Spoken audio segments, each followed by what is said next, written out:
The story of America and Iran is not one of ancient animosity. It's actually a modern tragedy, a tale of two nations once bound by a fragile friendship, now locked in a cycle of suspicion and hostility that has really shaped the modern Middle East.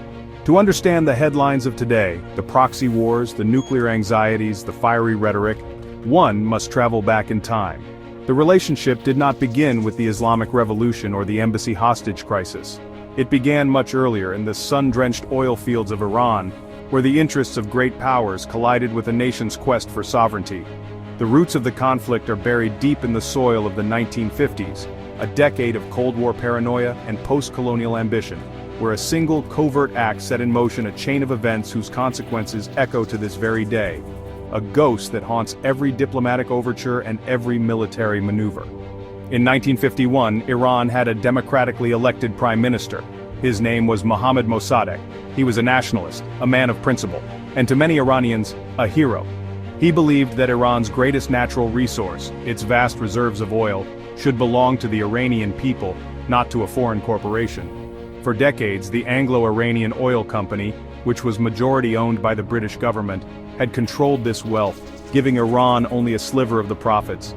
Mossadegh moved to nationalize the industry. This act of defiance was celebrated on the streets of Tehran, but viewed as a grave threat in London, and increasingly, in Washington. The British saw it as theft. The Americans, caught in the grip of the Cold War, saw something more sinister. A potential opening for Soviet influence in a strategically vital region.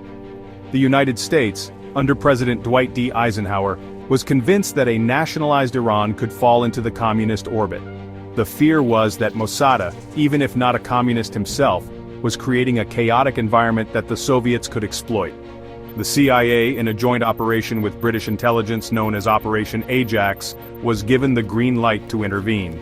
They used propaganda to paint Mossadegh as corrupt and incompetent.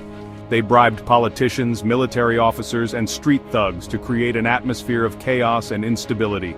The plan was to create a crisis so severe that it would justify the removal of the prime minister and the restoration of absolute power to the young monarch, Shah Mohammad Reza Pahlavi, who had fled the country in the face of Mossadegh's popularity. The coup of August 1953 was a success. Mossadegh was arrested, tried, and placed under house arrest for the rest of his life.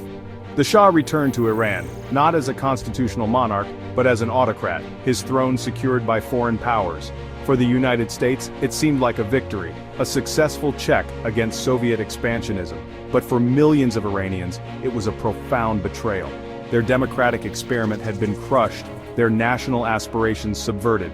The memory of 1953 would become a festering wound, a powerful symbol of American interference. It taught a generation of Iranians to distrust the United States, and it laid the foundation for the explosive events that would follow a quarter of a century later, proving that a short-term geopolitical win can often lead to a long-term strategic disaster. For the next 25 years, the Shah ruled Iran with an iron fist, backed by unwavering American support. He embarked on an ambitious program of modernization and secularization known as the White Revolution. He built dams, roads, and schools. He gave women the right to vote. To the outside world, particularly to Washington, Iran looked like a pillar of stability in a volatile region, a reliable ally and a bulwark against communism. The United States poured billions of dollars in military aid and equipment into the country, turning the Shah's army into one of the most formidable in the Middle East. American businesses flocked to Tehran, and the cultural and economic ties between the two nations grew stronger than ever. But beneath this glittering surface of progress, a deep and powerful resentment was brewing among the Iranian people. The Shah's modernization was often brutal and uneven. His secret police, the Savak, which was trained and advised by the CIA and Israeli Mossad, became infamous for its methods of torture and its ruthless suppression of dissent. Any voice of opposition, whether secular, liberal, or religious, was silenced. While a westernized elite in Tehran enjoyed the fruits of the oil boom, many Iranians, particularly in the traditional and rural parts of the country, felt alienated by the rapid secularization and left behind by the economic changes. They saw the Shah's regime as a corrupt puppet of the United States, a government that had abandoned its Islamic values and national identity in favor of Western decadence. This growing discontent found a powerful and charismatic leader in a man who had been exiled by the Shah years earlier, Ayatollah Ruhollah Khomeini. From his exile, first in Iraq and then in Paris, Khomeini's message resonated deeply with the disenfranchised masses. He spoke of social justice, national independence, and a return to Islamic principles. He denounced the Shah as an illegitimate ruler and condemned the United States as the great Satan, the foreign power that had propped up the tyrant and corrupted their nation. His sermons, smuggled into Iran on cassette tapes, became the soundtrack of a burgeoning revolution.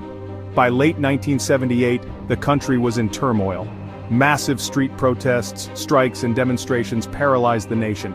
The Shah, weakened by cancer and abandoned by his American allies who were caught off guard by the scale of the uprising, finally fled Iran in January 1979. 2 weeks later, Khomeini returned to a hero's welcome. The fall of the Shah led to the establishment of the Islamic Republic of Iran. But the revolutionary fervor did not subside. On November 4, 1979, a group of radical students, followers of Khomeini, stormed the U.S. Embassy in Tehran. They were angry that the United States had allowed the exiled Shah into the country for medical treatment, fearing it was a prelude to another CIA-backed coup like the one in 1953. They took 52 American diplomats and citizens hostage, demanding the Shah's return to Iran to stand trial. The crisis, which would last for 444 agonizing days, became a national obsession in America and a defining moment for the new Islamic Republic. Its severed diplomatic ties cemented the image of Iran as an enemy and marked the definitive bitter end of the old relationship, plunging the two nations into a new era of open hostility. The 1980s began with the United States and Iran locked in the intractable hostage crisis, a daily spectacle of humiliation for the Carter administration. But soon, a new and far bloodier conflict would erupt on Iran's western border, a war that would define the region for a decade and further complicate the already toxic relationship with America. In September 1980, the leader of neighboring Iraq, Saddam Hussein, launched a full-scale invasion of Iran. Saddam, a Sunni Arab leader, saw an opportunity in the post-revolutionary chaos. He hoped to seize control of the oil-rich Iranian province of Khuzestan, topple the new Shia revolutionary government in Tehran before its ideology could spread, and establish Iraq as the dominant power in the Persian Gulf. The invasion plunged the two countries into a brutal, grinding war of attrition. The United States, while officially neutral, found itself in a complex and contradictory position. On one hand, it had no love for Saddam Hussein's regime. On the other hand, the prospect of an Iranian victory and the spread of Khomeini's revolutionary Islam was seen as a far greater threat to American interests and its allies in the Gulf, like Saudi Arabia and Kuwait. The Reagan administration, therefore, embarked on a policy of tilting towards Iraq. It provided Saddam's government with intelligence, economic aid, and dual-use technology that could be applied to his war effort. The United States removed Iraq from its list of state sponsors of terrorism and turned a blind eye to Saddam's use of chemical weapons against Iranian troops and even his own people. The goal was not necessarily an Iraqi victory, but to ensure that Iran did not win. This support for Iraq was not the entirety of America's involvement. In a bizarre and secret chapter of the conflict that would later explode into a major political scandal, elements within the Reagan administration engaged in a covert deal with Iran itself. The operation, which became known as the Iran-Contra affair, involved secretly selling weapons to the Islamic Republic in the hope of securing the release of American hostages being held by Iranian-backed militants in Lebanon. The profits from these illegal arms sales were then illegally diverted to fund the Contras, a right-wing rebel group fighting the socialist government in Nicaragua. When the scheme was exposed, it revealed a level of duplicity that shocked the American public and further eroded any possibility of trust between Washington and Tehran. The Iran-Iraq War lasted for 8 long years, costing over 1 million lives and devastating the economies of both nations before ending in a UN-brokered ceasefire in 1988. For Iran, the war was a searing experience, solidifying its revolutionary identity and its deep-seated belief that it stood alone against a hostile world led by the Great Satan. The United States' support for Saddam Hussein, the man who had invaded their country and used chemical weapons against their soldiers, was seen as unforgivable hypocrisy. The conflict had not only failed to topple the Islamic Republic, but it had also hardened its resolve, entrenched its anti-American ideology, and created a generation of military leaders, including a young Qasem Soleimani, who would carry the scars and lessons of that war into the decades of shadow conflict that were to follow.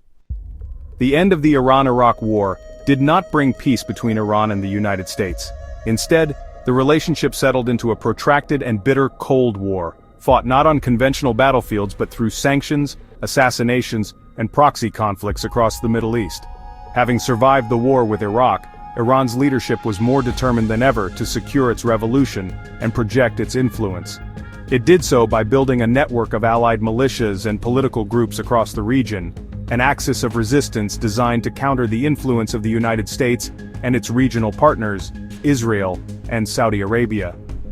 This network included Hezbollah in Lebanon, various Shia militias in Iraq, the Assad regime in Syria, and later, the Houthi movement in Yemen.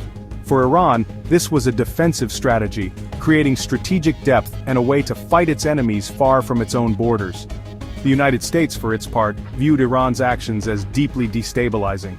It saw Iran as the world's leading state sponsor of terrorism, a revolutionary power intent on upending the regional order. Washington's primary tools for confronting Iran became economic sanctions and diplomatic isolation. A complex web of sanctions was imposed, targeting Iran's oil exports, its financial sector, and its access to the global economy. The goal was to cripple the Iranian economy, hoping that the economic pressure would either force the regime to change its behavior or lead to its collapse from within.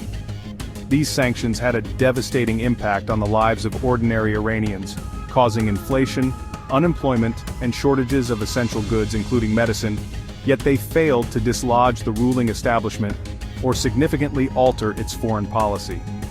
This period was punctuated by moments of acute crisis. The 1996 Khobar Towers bombing in Saudi Arabia, which killed 19 U.S. Air Force personnel, was blamed by many in Washington on Iran-backed militants. After the September 11th attacks, President George W. Bush famously included Iran in his Axis of Evil speech, alongside Iraq and North Korea, despite Iran's tacit cooperation with the U.S. in the initial fight against the Taliban in Afghanistan. The 2003 U.S. invasion of Iraq had the unintended consequence of dramatically increasing Iran's influence. By removing Saddam Hussein, a Sunni dictator and a bitter enemy of Iran, the invasion paved the way for a Shia-dominated government in Baghdad that was friendly to Tehran, effectively handing Iran a major strategic victory. Throughout the 1990s and 2000s, another, more ominous shadow loomed over the relationship: Iran's nuclear program. Iran insisted its program was for peaceful energy purposes, a right granted to any signatory of the Nuclear Non-Proliferation Treaty. The United States and its allies, however, were deeply suspicious, believing that Iran was secretly pursuing the capability to build a nuclear weapon. This suspicion was fueled by Iran's history of clandestine nuclear activities. The standoff over the nuclear program intensified the sanctions, brought the threat of military strikes to the forefront, and created a new existential dimension to the long-running conflict. It became the central and most dangerous point of contention, a problem that demanded a solution before it could spiral into a catastrophic war. By the early 2010s, the standoff over Iran's nuclear program had reached a boiling point. Iran was enriching uranium to higher levels, accumulating a significant stockpile, and installing thousands of advanced centrifuges. The international sanctions, led by the United States and endorsed by the United Nations, were tightening their grip, crippling Iran's economy, but failing to halt its nuclear progress. The rhetoric from Israel and some quarters in Washington grew more bellicose, and the drumbeat for a military strike against Iran's nuclear facilities grew louder. It was a perilous moment. A war with Iran would be far more devastating than the conflicts in Iraq or Afghanistan, with the potential to engulf the entire Middle East in flames and send global oil prices skyrocketing. A new approach was desperately needed: the election of the more moderate Hassan Rouhani as president of Iran in 2013, and the willingness of the Obama administration in the United States to pursue diplomacy, opened a narrow window of opportunity. Rouhani had campaigned on a platform of ending Iran's international isolation and fixing the economy, which he knew required a resolution to the nuclear issue. President Barack Obama, for his part, believed that a verifiable diplomatic agreement was a far better alternative to either allowing Iran to obtain a bomb or launching a preventative war.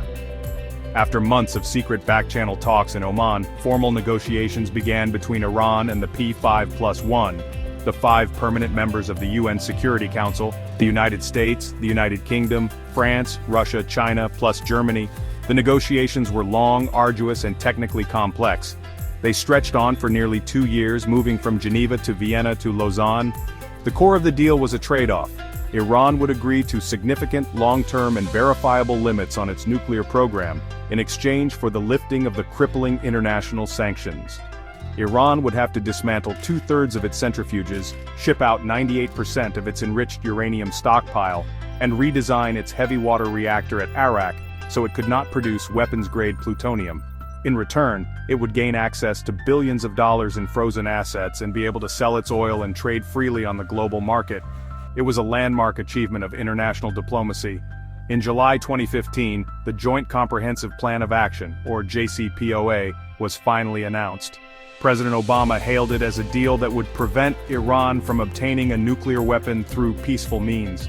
President Rouhani celebrated it as a victory for the Iranian people, a chance to rejoin the world economy.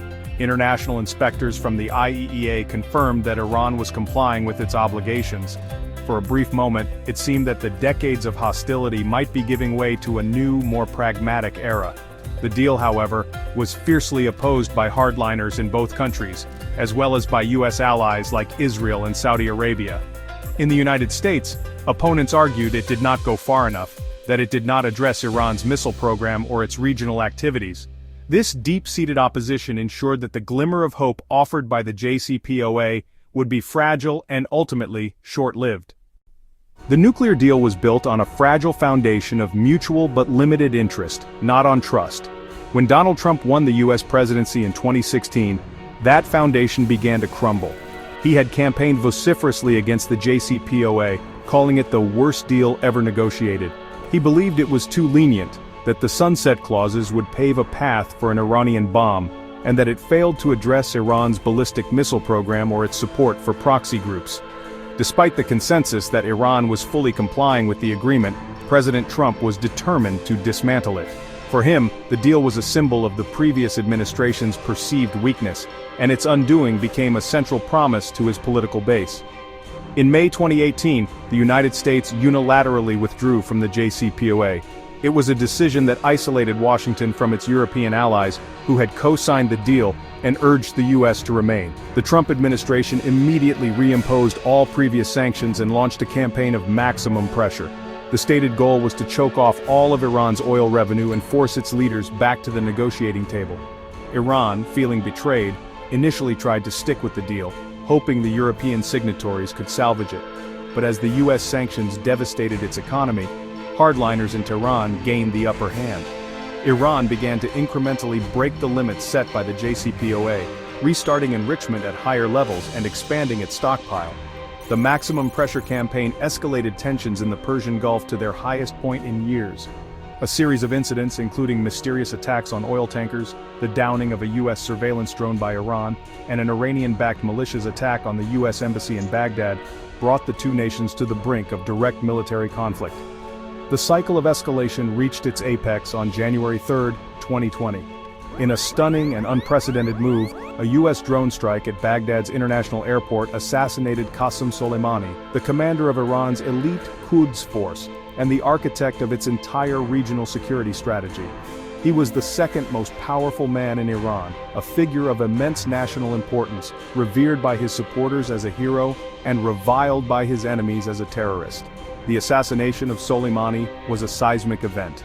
The Trump administration justified it as a defensive measure to prevent imminent attacks on American personnel.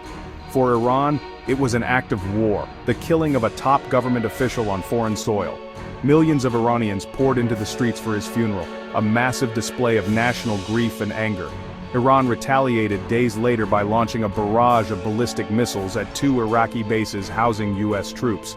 While no Americans were killed, over 100 suffered traumatic brain injuries. The two countries had stepped back from the precipice of all-out war, but the strike had shattered any remaining norms. It demonstrated that the United States was willing to take action previously considered unthinkable, and it ensured that the cycle of revenge and retaliation would continue, poisoning the relationship for years to come.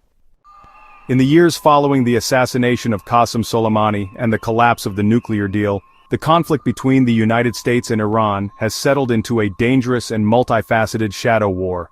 Direct state-on-state confrontation has been avoided, but the battlefield has expanded, playing out through a complex web of proxies and partners across the volatile landscape of the Middle East.